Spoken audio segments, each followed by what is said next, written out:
Hey, it's your old friend Rob Corddry. Thank you for joining us here at Funny You Should Mask.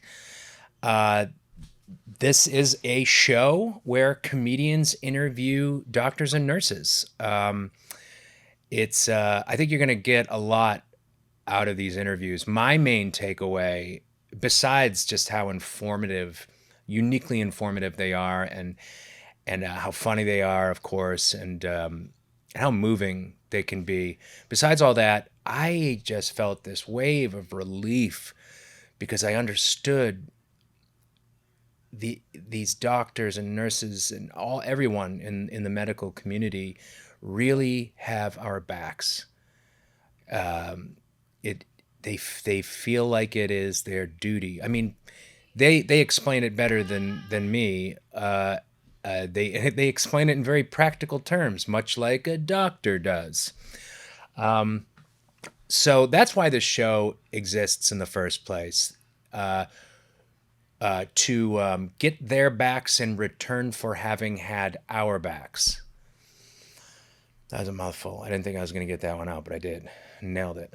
Nailed it. So below you'll see a link. Scroll down. I don't know if you have to scroll down. I don't know what your screen real estate is like, but there is a link there to Project Cure in which you can make a donation. Project Cure is a not-for-profit that is doing amazing work. They've already donated over $3 million worth of very necessary PPEs to medical workers in need, and they're getting them from everywhere. I spoke with Doug, who runs the not-for-profit, and he's they're very creative about where they find these masks. So, click on the link. You can donate now. You can donate later. You could conceivably have donated before. I don't know what you do with your money. Speaking of which, speaking of money, I know it's a tough time to be donating anything right now. But I will tell you that our hosts, our very gracious hosts, Medscape and WebMD, have such a vast outreach. So many eyeballs are gonna get on this show, and that's kind of gross. Get eyeballs on the show. I never really thought about it like that before. It's disgusting. They're gonna wipe their eyeballs all over this show, and if everybody watching gave $1, let's say, Project Cure would have millions and millions and millions of dollars worth of PPEs to give to these medical workers in need. And it's a huge thing. So thank you to them. Thank you to Project Cure. Thank you to you. And enough of my yapping. Let's get to your first interview. This is a really, really good one. Sashir Zamata and Nicole Byer, the best friends, interview Dr. Bob Brown and Dr. Ali Fox. Enjoy. Sashir, Nicole. what are you doing? What are you doing during quarantine? Girl, nothing. I I'm know. so bored. But we did install a bidet, and I'm a different person. I'm all about the bidet. I don't have to use as much. I didn't know how much of a toilet paper monster I was before. I was using it willy-nilly. Now I don't need to. Hey, Get a t-shirt, mate. Hey, all about the bidet. All right, I'm Nicole Byer. And I'm Sashir Zamata. And we host a podcast called Best Friends. Because we are what? Best friends.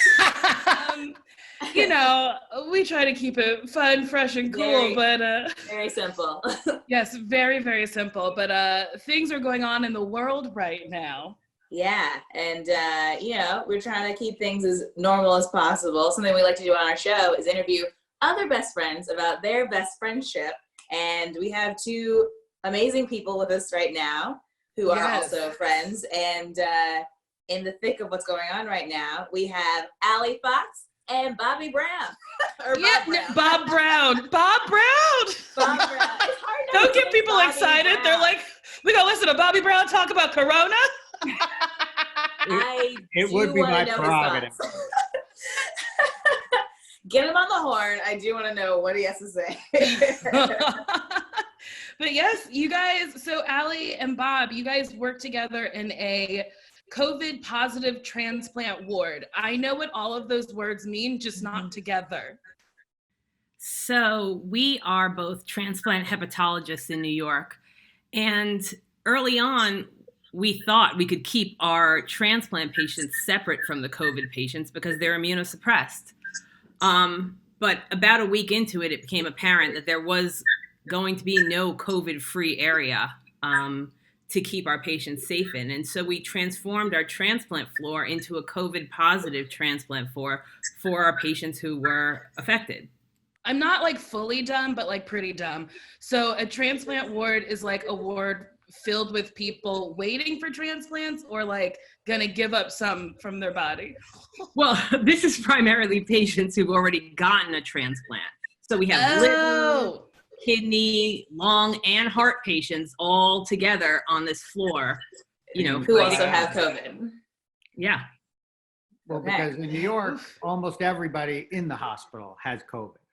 I don't think people outside New York really realize this, but our hospital is 90% COVID positive right now. We're talking to you as a part of Project Cure, which is giving masks and equipment that goes straight to the people who need it, so you can donate and know that you're donating your money that's going straight to everybody who needs it. But can you real quick tell us, like, what would you say to people who are being very flippant about COVID, Corona? Until you see what's happening in the hospitals, it's really hard to imagine how much suffering is done, and unfortunately done by people all by themselves, right? No visitors anymore. They're sitting, they're, you know, worried, they're sick, and they're alone. And I think that anybody who thinks this isn't serious is, unfortunately, their city will be in for the next disaster, because you need to do the social distancing to keep everybody healthy, which is why I guess we're in 4 different places talking to each other. Yeah. Can you just talk to us a little bit about like the struggle of not having enough protective gear? Because it just seems like there's like a national shortage of masks, goggles, and like, I don't know, hazmat suits? Well, we don't wear hazmat suits, but I don't know anything about medicine. You just have to think about how much people are using these fancy N95 masks that you hear about. If I wore 2 of them a year in a normal year, that would be a bad year for wearing an N95 mask. Matter of fact, we have this test to see if they fit, and I just fake it through the test because I know I don't really need it. Now, of course, I had to shave my beard so that it fit right, because apparently beards don't let the N95 fit, which they never told me when I did the test. So now you're wearing, you know, our hospital is using 40,000 masks per day. So when they say they have a stockpile of 1.8 million masks, that's 40 days or 45. And so it is important that we stock up. I would rather end the day with a few extra masks in a box than having to make decisions. Do I put myself at unnecessary risk, or do I save the patient sitting in front of me? Most of us would end up saving the patient in front of us and putting ourselves at risk. That's a kind of sucky choice to have to make. And so I think what people don't understand is how much is needed to keep both the patient safe, the nurses safe, the doctor safe. I think what we're doing here is really important.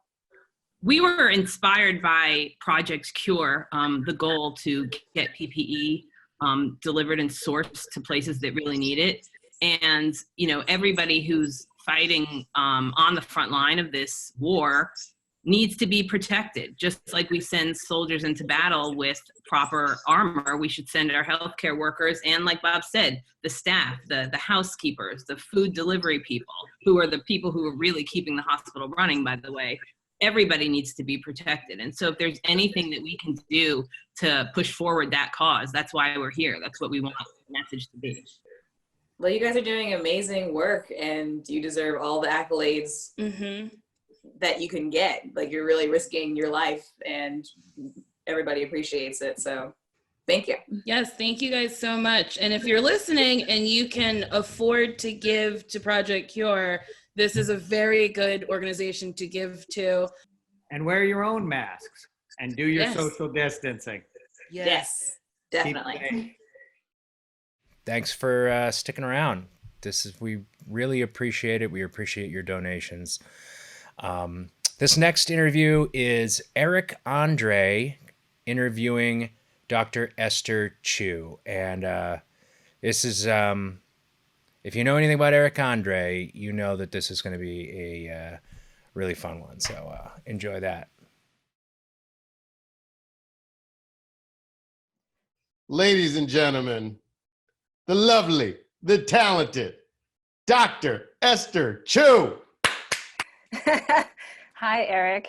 Hi, where are you? Should I call you by your first name or Dr. Chu? No, I actually like everybody to call me Dr. Chu. I like Dr. I'm kidding. No, call me Esther, please. Okay. Is this the end of the world? When does this end? Can I literally not go outside, and will COVID be on my shoe? I mean, so let's say somebody sneezed out there, Right. and the sneeze landed on the ground, and then your shoes came and picked it up, and you brought like just trace amounts back with you. I mean, I think first of all, you can leave your shoes somewhere where they can just sit for a while before you lick them, or you can just not lick them, or you can make sure that, if you say your hands touched your shoes when you're taking them off, you can just wash your hands. And I do think these kind of invisible contacts are how we're getting it, without even realizing that we have a contact. But I think that's why you wash your hands obsessively, sing the birthday song or whatever, twice. And then I think that's the point of like frequent hand washing. So I think between hand washing, face masks, and doing the best you can, just like rationally staying at home. But, you're going nuts to go outside where you're not within 6 feet of other people. You go for a jog, you can do that. When will this end? What do we do? Are we all going to die? Because I'm scared. Yeah, I can answer all those questions. Okay. Some of the answers will be, I don't know, but, we're not all going to die. I don't want to be a doomsday person, but I will say this is real. It's the realest thing I've seen in my entire career. And I graduated from medical school in 2001. So I've been out here for about 20 years. And this is epically, historically bad. Right. And really one of those things that you read about in medical school and think, it's probably not going to happen in my lifetime, and it's happening right now. A disease that is very easy to pass from person to person, that doesn't make you sick until later on in the disease, so you have plenty of time to run around and infect other people. Right. And yet once it makes you sick, you can be very sick, and that really kills off vulnerable people. And also keeps you away from your loved ones as you die. There are just many epically evil things about this virus. Why is this so similar to the movie Contagion? Is Soderbergh clairvoyant? I think probably clairvoyant. That's my medical opinion. But also, this has been predicted. If you read lots of books, I actually didn't read these books before I became I retrofitted myself as a pandemic expert. But it really, if you look back, people have been predicting pandemics for a while, that as an inevitable thing. And so it is a lot like Contagion, isn't it? How long are we trapped in our houses for, and are we anywhere near a vaccine? So you have landed on the question of the minute. I think you are probably the 10th person who's asked me today, when does this get to be over? Right. I think we're just at that point. How long have we been locked indoors? It's been a few weeks, and finally everyone's just like, okay, we talked about the disease and the disease process and how we need to deal with it. So when do we get to go out? Yeah. The sun's coming out. My Portland, the window right outside just looks really tempting. When is this whole thing over? I don't know. I think it's going to play out over the next couple of months. It's April. I think, we're looking at June or July, depending on when the wave actually hits where you are. Aren't we doomed without a vaccine? Because even if we come out in July and it like seems to die down, won't it keep coming back in waves every fall, winter without a vaccine? The vaccine is going to take some time. And that's what we're trying to buy. Yeah, I love it. Homemade. Homemade. Do you know that it's at least 60% alcohol? Or you Yeah, just breathing? it's like mostly rubbing alcohol, aloe vera, and a little bit of lavender. That's so nice. I Oh, do the that lavender on oil. my face. Can I itch my face now? I mean, we're supposed to. Can I just go like this? Yeah, I guess that's okay. That's okay. So, what do we do if we feel sick? Do we only go to the hospital if we're short of breath? Do we go to the hospital if we have a fever? The people who are coming in are those who are really short of breath, and people who are starting to get a little confused, which is a sign of not getting enough oxygen, or they kind of see there's discoloration to their face, or just feeling like the breathing is not going well. Also, people who are older or have serious medical problems who are starting to not feel well, or they feel like they're getting sicker and sicker with each day. We're encouraging people to come in because those people are at risk for getting very sick and needing oxygen support and other things that we can only do in the hospital. Right. Oh, yes. Don't forget to donate to Project Cure. There's a link at the bottom of the screen. That's not for everybody. That's just for you, Esther. Please. We know you're making that moolah. Come on. No, JK, please, everybody, donate. We got to help each other out. What do you waste? You wasted your money on online poker and Bitcoin. Put it towards something useful. Project Cure. So I can explain a little bit about what that money is going to.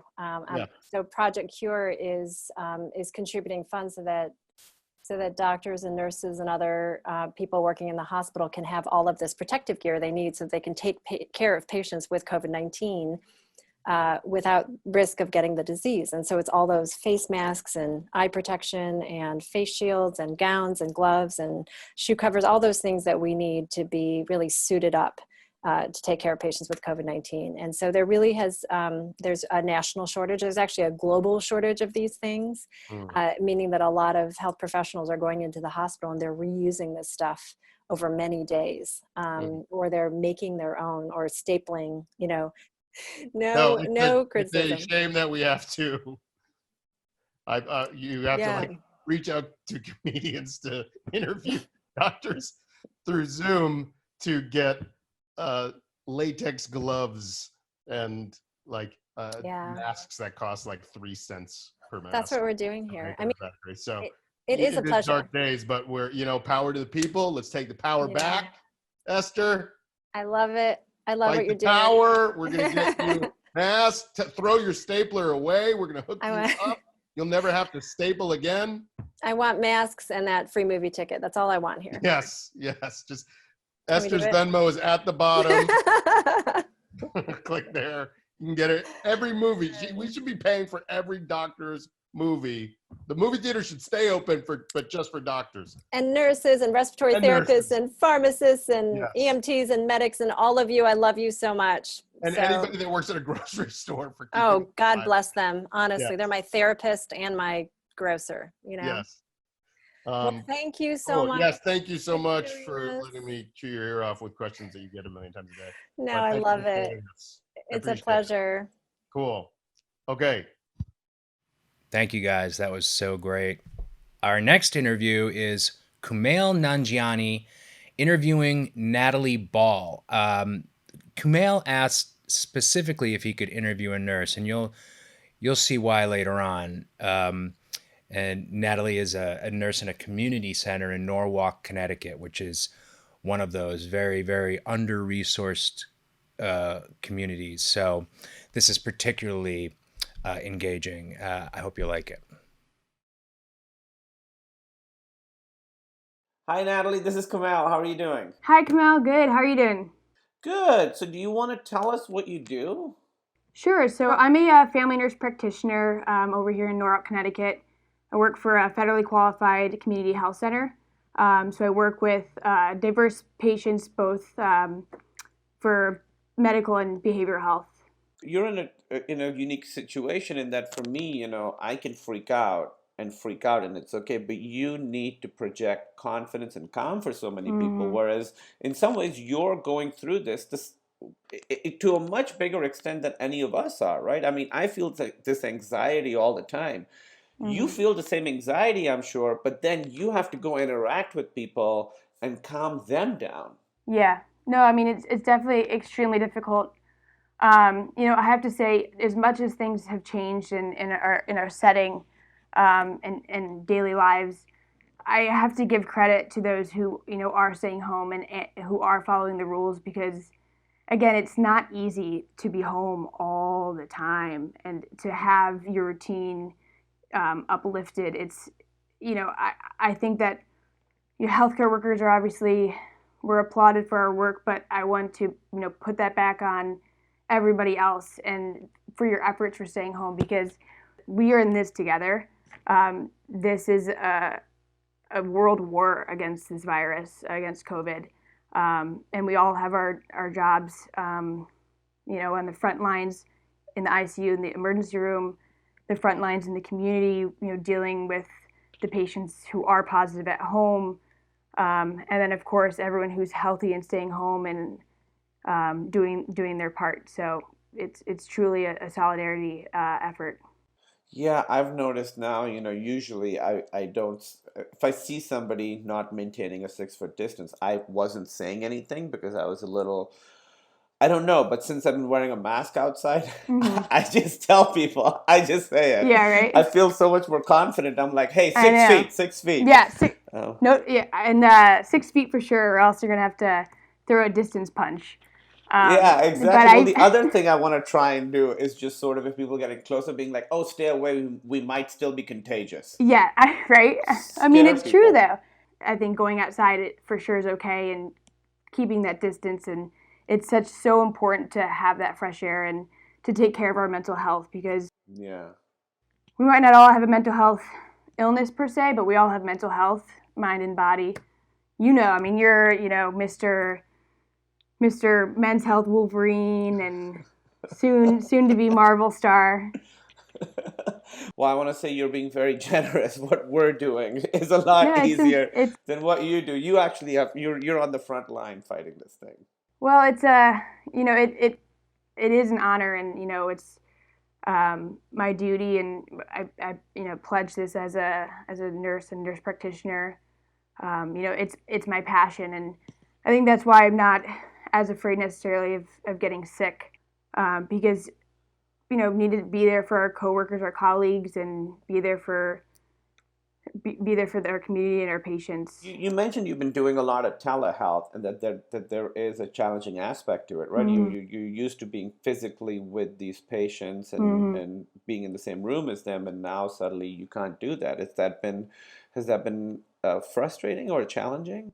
It's been, a blessing and a curse for sure. I mean, it's great because we can keep our most vulnerable patients and high risk patients at home and stay in touch with them. But it is hard, especially with our patient population and their lack of resources. We can't always do video because they don't have video capabilities on their phone, and not always having the supplies for them to be monitoring some of their chronic diseases, which we try to stay on top of.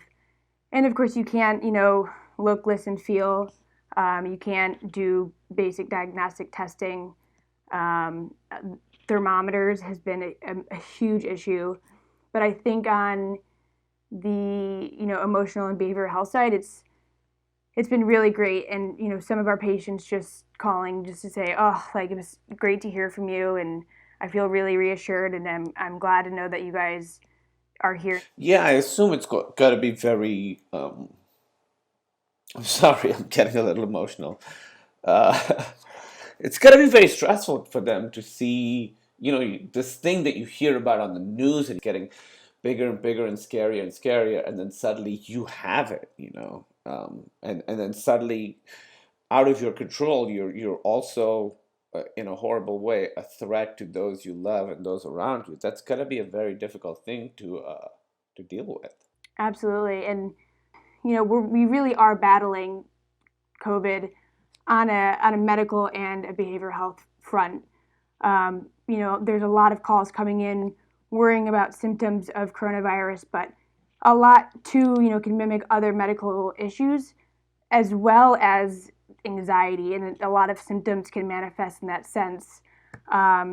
So it's managing that, and really the influx is just it's stressful on us, but it's also an incredible opportunity to do telehealth and to let these patients know who are staying home, to manage them and to reassure them and to let them know that we are still here. We might not be seeing them in person, but we're here for any need. I tell my patients, at any time you call me, you call our line any time of the night, because we are still here to provide the best care that we can. I just want to say thank you for what you're doing. Obviously, this is such an overwhelming, scary time for so many of us, but sorry, people like you are really just very grateful. Thank you. No, and thank you, and thank you for being here and talking, and shedding an important light on all the different fronts of this. See, you're making me feel better now. When I'm not even I just want to say, I've said this before. You might have heard it on the podcast, but my wife Emily went through a really traumatic medical episode about, well, now it's been 13 years. And obviously the doctors saved her life. They were very, very good, but it was really the nurses who took care of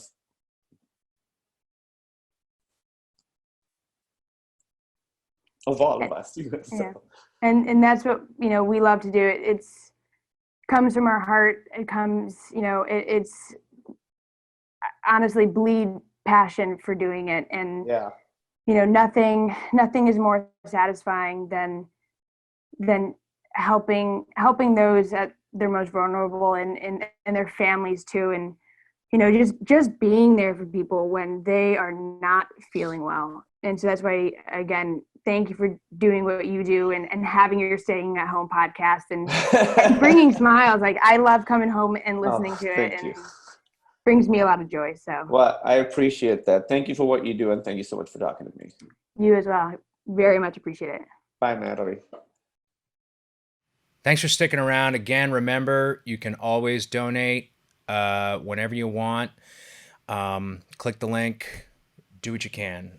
We all really appreciate it, and they really appreciate it, as you're probably beginning to see listening to these interviews. Our next one is very interesting, very special one, because Dr. Ken Jeong interviews Dr. Rishi Desai. Rishi, you might recognize him. He's been around the block, as my dad used to say. So here's Ken and Rishi. Enjoy. Hi, this is Ken Jeong, and I am talking to Dr. Rishi Desai of Osmosis, and we are here talking to benefit Project Cure, which is providing PPEs and other equipment to hospitals all over the country in need during this coronavirus pandemic, or COVID-19.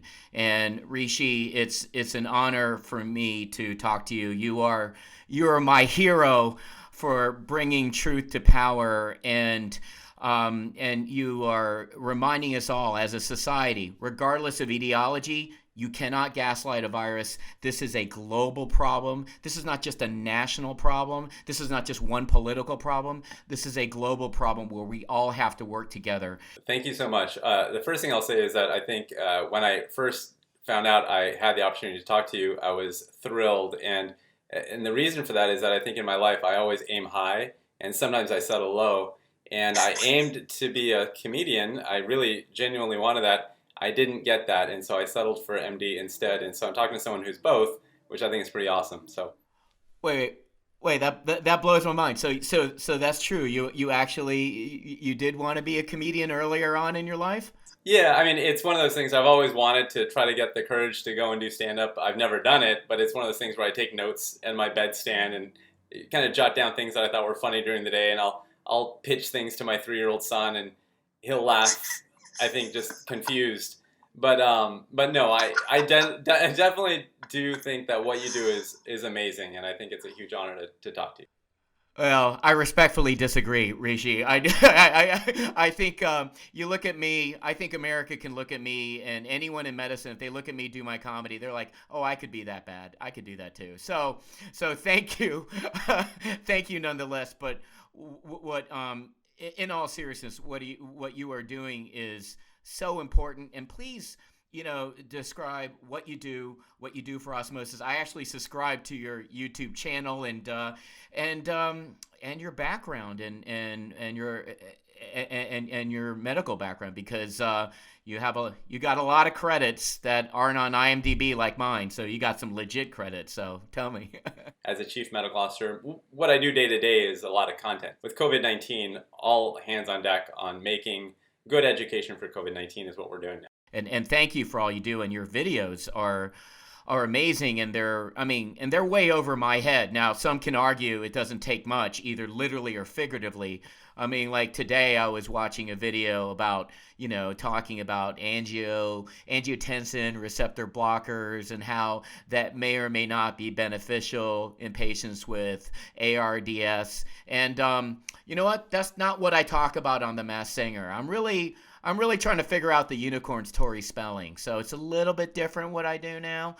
But what you are doing, I find you are not only informing the public how you would see on news outlets, but you are informing other physicians. My wife's a physician, and coincidentally, we were talking about like ACE inhibitors and its relation to acute respiratory distress syndrome. So, and she had to repeat it 10 times because it took me a while. So it was a great afternoon, but something that you covered in 2 minutes to other physicians.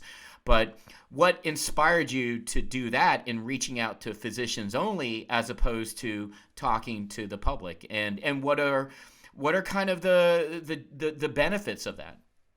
So one of the things I realized is that there are almost two different arenas where we're fighting COVID-19. One is in the community, and we talk about flattening the curve. And the main message there is pretty simple. It's stay at home. Stay at home as much as you can. Don't go out unless you absolutely need to. And if you need to go out, wear a mask and be careful. So basically be a celebrity. I get it. I stay at home. I don't like to get out. Yeah. So, but no, yeah, everyone now is living like a celebrity nationwide. So you get it. It's not so great, isn't it? So, but I think at the forefront right now, and what everyone is talking about, whether it's criticism of call to action, in terms of your forecast for a vaccine, what is your projection of that? The fact is, I don't think vaccine is going to get here in any time frame that's going to be meaningful for us right now. So it's likely going to be 2021, I think. And that means that we have to figure out what to do between April of 2020 and whenever that happens. And a lot of the strategies that we're talking about and doing now are around figuring out how to, we were talking about at the front, kind of flattening the curve, but also the other half that we haven't talked about is strategies around raising the line. How do you raise the line around healthcare capacity, right? So you have this curve, but you got to raise that bar up, and there are things we can do today. Yeah, I don't think that's the first I've ever heard of the term raising the line, and what you've described. Just yes, and I do think right now, well, we both live in California, as of right now, as we're doing this, there's talk in the media, just not to be complacent. The curve appears to be flattening, but not to be complacent. Being able to provide this equipment is raising the line. And I believe that we all need to think that way. Just be unselfish. Think of other people. Think of, when like when we're in California, it's not about just protecting ourselves to protect ourselves. We protect ourselves so we don't infect somebody else. We don't infect a loved one. We don't affect someone, in society, in terms of, raising the line. I believe that's what Project Cure is all about. If you asked any healthcare provider what they want two things right now, right? They want to feel protected, and they want rest. A lot of them are fatigued. So if you think about those in turn, if one healthcare provider gets sick with COVID-19, just one, that person has lunch, they have dinner, like you, they may have a partner in medicine as well. All those people get exposed, many of those people get quarantined. If our chain breaks at the healthcare system, we all break. This is why it's so important to have their backs. We have to have healthcare providers' backs right now. And that's what, things like getting N95 masks is all about, as I see it.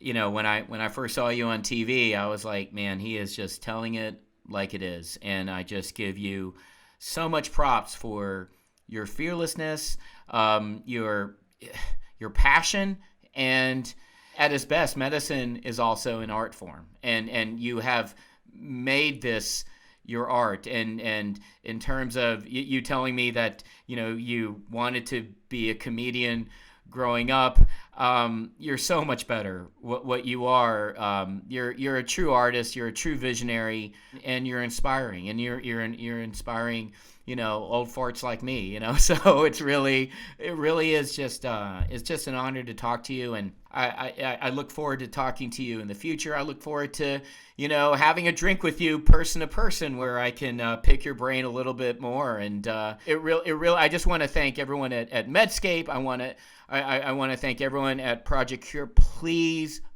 donate to the number that you see below us. And most of all, you are truly one of my heroes and a role model for me. It is, I've been waiting. I'm just so excited to have talked with you, and thank you for continuing to inspire and more importantly, continuing to educate all of us. Thank you so much. Thanks a lot, Ken. I can't follow that up with anything more than just donate to Project Cure. It's been such an honor, Medscape. Thank you. Thank you, brother. Thank you, man. This interview is me, Corddry, Robert Corddry, interviewing a dear friend of mine. We've been friends for years. Our kids go to the same school, Dr. Rachel Pearl, who is an ER doc here in LA and who was infected with COVID. I'm not going to give away the whole thing. Watch it. She's really great. We'll explain it. She's the reason this whole thing exists, in my opinion.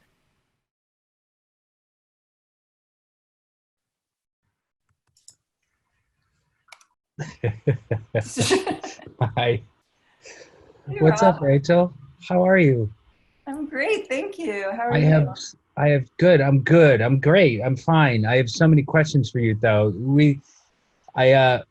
I mean, as a little bit of background, we know each other. We've known each other for years. We're friends. Our kids go to the same school, right? And you are an ER doctor. Well, we call ourselves ED physicians, not erectile dysfunction emergency department or emergency medicine physicians. Yes. Why? Why do they gotta rebrand it? It's so ER. Everybody knows what an ER is. George Clooney was on a show called ER. Everybody. Anyway, and listen, we're not going to get into the politics. Yeah, I get it. It sort of minimizes our position. We are not just a room. We are an entity, a department, I guess. Okay, so I want to take people watching just briefly through this whole journey of ours. Like you are an ER doctor. You are the person at our school, kids' school, that everybody shows rashes to, and it says, "Is this infected?" or whatever. You put a call out. I responded to a call from you because you were put in charge of your staff's mental health during this pandemic, right? And I got all my friends, I gathered my friends together to make videos to sort of cheer just the staff of Cedars-Sinai up. And then they just grown into this, basically. So this is all because of you. Thank you, first of all. Because of me. The way I remember it, Rob, you reached out to me and asked what you could do to help. And I think, I don't know if it was you or your wife, but I was sick at the time. Probably my wife. Interpreted that to mean like, could you bring me food or something? And I immediately said, no, you could do something bigger. I don't trust your fever dreams. No, speaking of fever dreams, you were infected with COVID. I was- We see you coughing right now. It's becoming a lot more real for me. What was your you were obviously were not asymptomatic. What was your experience? How did you it seemed like it was pretty bad. We hear a lot of different Wasn't things out here. terrible. Yeah, I had a lot of sort of aches and low-grade fever and some GI stuff, if you want to know. And I do. We all want to know about your GI experiences. Yeah, I won't go into detail about that, but Sure. this, a lot of stuff that's disconcerting, chest pain, and then the anxiety just adds to it because you're like, is this an anxiety attack or is my heart racing because I can't breathe? What is your perception of, are you still, by the way, in quarantine? Are you still showing symptoms? I know you're coughing. I'm still coughing, but no, I'm now on like day 21 or 22. Presumably not infectious. I go back to work on Saturday. Are you kidding me? No. Why? Wow. Of course you do. I mean, of course you do. So I had a whole other question I was going to ask you, but I'm going to ask you this one because that to me is what makes you different from myself and from the people that are so you're being called heroes, and I know that's a hard thing to wrap your head around. Probably you're just doing your job, but there is something about you. Is there anything? What is it? I mean, nobody likes being called a hero. Nobody thinks of themselves as a hero except for Iron Man. Ugh, don't get me started on him, Tony Stark. But like, that's the perception of you guys right now. And that you're going to work on Saturday after everything you've been through. I mean, okay, I'll just say I don't consider myself to be a hero. Of course not. I look around at my colleagues all over the country and all over the world, and I can see that. I'm really so proud to be a part of this network of people who have chosen this profession and so selflessly given themselves. But it's what we're trained to do. We we rush into the fire. That's what we're trained to do. I can't take credit either, because I can say, while I am the face of the care team, when patients come in, I'm who they see and I'm who they trust. But, we're really a fabric in the ER. I can't do my job unless the nurses are feeling protected and confident, unless my respiratory therapist, my techs, my secretaries, my social workers, the housekeepers, the janitors. I mean, it is a team effort, 100%. And the emergency department is generally a place that people don't remember. They come in crisis. They're sort of desperate and they can't really focus on what's going on. They don't remember our names. They don't, most of the time, all we get is the flack. We get the complaints because people are waiting, because they, are waiting for a bed, or they've been waiting in the waiting room and paying attention to them. And so. We've been assholes up until now. We've been real assholes. And we're used to it. I mean, I think, just people need to know that we're here to take care of you. We're happy to. We're equipped. We'll have our PPE, I'm confident, thanks to you and many others' efforts. I'm really proud of my staff. No one's backed down. Everybody's game. We're into it. It's so good to hear. Thank you so much. Yeah. Thank you again. And give anything you can and get PPEs to these doctors that we've been talking to. And thank you for your time. I hope you guys learned something and laughed something. Laughed something. Yeah, I hope you laughed something. And that's it. That's Funny You Should Mask. Thank you so much for joining us. Thank you for watching. Thank you for donating. If you haven't yet, click the link. You can donate anytime. Spread the word. You can click on that link, or you can go to funnyoushouldmask.org, which will send you over there too. And I want to thank Medscape and WebMD, our hosts, and any other outlet that happens to host this video in the future. I appreciate all of you. Thank you. You've been very gracious. and Project Cure, of course. Thank you. Keep going. We're going to try and help you out. And mostly, I want to thank not just my comedian friends who were so gracious with their time, but I want to thank the doctors and the nurses who gave their immeasurably valuable time to be interviewed by bozos. I mean, we're all bozos. And all the doctors, nurses, and medical workers out there, thank you again. And I hope we get you some of those PPEs. Thanks for watching.